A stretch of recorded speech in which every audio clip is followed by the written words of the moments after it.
అధ్యక్ష ఆర్బీఐ కంటే గొప్ప వాళ్ళు అయితే ఉండరు అధ్యక్ష.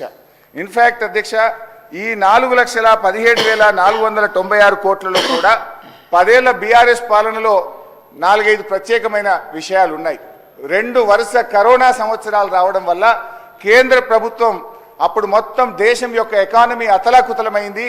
మీరు రాష్ట్రాలు 1.75% అదనంగా అప్పులు తీసుకోండి, క్యాపిటల్ ఎక్స్పెండిచర్ చేయండి అని కేంద్ర ప్రభుత్వం చెప్పడం వల్ల మనము తీసుకున్నటువంటి అప్పులు కూడా ఉన్నాయి. ఇది కాకుండా ఉదయ్ స్కీమ్ ద్వారా సార్ లెట్ మీ కంప్లీట్, ఆ తర్వాత అని చెప్పమనండి. Let me complete. Speaker sir, Harish Rao గారు సభలో చాలా సంవత్సరాల నుంచి ఉన్నారని చెప్తా ఉన్నారు. వారికి అన్ని రూల్స్ తెలుసు, నిబంధనలు అన్నీ తెలుసు. క్వశ్చన్ అవర్లో క్వశ్చన్ను అడుగుతారు, సమాధానం చెప్తాం. క్వశ్చన్ ఉంటుంది కానీ వారు షార్ట్ డిస్కషన్ లాగా ఉపన్యాసం చెప్పుకుంటూ పోతా ఉన్నారు. మరి వారికి అనుభవం లేకనా, కావాలని సభను తప్పుదోవ పట్టించడం కోసం చేసే ప్రయత్నమా? మీరు అడిగారు ఈ అప్పుల పైన మీరు తప్పుదోవ పట్టిస్తూ ఉన్నారు, గోబల్స్ ప్రచారం చేస్తున్నారు, ఏదంటే సభలో చర్చ పెట్టండి. ఎస్, మేము రాగానే సభలో చర్చ ఉండాలనే వైట్ పేపర్ పెట్టాం మీరు చేసిన తప్పులు అన్నింటినీ. మళ్ళీ కావాలని అడుగుతుంటే మాకేం అభ్యంతరం లేదండి. మేము అసలు పూర్తిగా ఈ సభకి, రాష్ట్ర ప్రజలకి వాస్తవాలన్నీ తెలియాలనేటువంటి ఆలోచనలో స్పష్టంగా ట్రాన్స్పరెంట్గా ఉన్న గవర్నమెంట్ ఇది. ఏది దాచుకోవాలని ప్రయత్నం చేయాలి మీలాగా.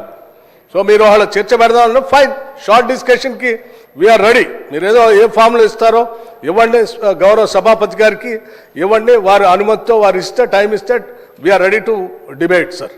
అంతేగాని ప్రశ్నలంతా వదిలిపెట్టి మొత్తం పాత కథలన్నీ చెప్పుకుంటూ వారి చరిత్ర అంతా చెప్పుకోవడానికి ప్రయత్నం చేస్తే అది వినటానికి మేము ఈ ప్రశ్న క్వశ్చన్ అవర్ ఇట్లా వేస్ట్ చేయొద్దు అధ్యక్ష.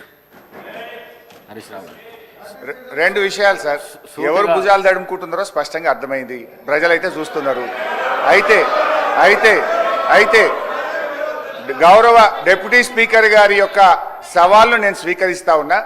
ఆల్రెడీ బీఆర్ఎస్ పార్టీ తరఫున మేము ప్రివిలేజ్ మోషన్ ఇచ్చాం. Privilege motion on honourable deputy CM we have given sir. That privilege motion is pending. Sir సభ మళ్ళీ సభను కూడా మళ్ళీ తప్పుదోవ పట్టిస్తున్నారు అధ్యక్ష.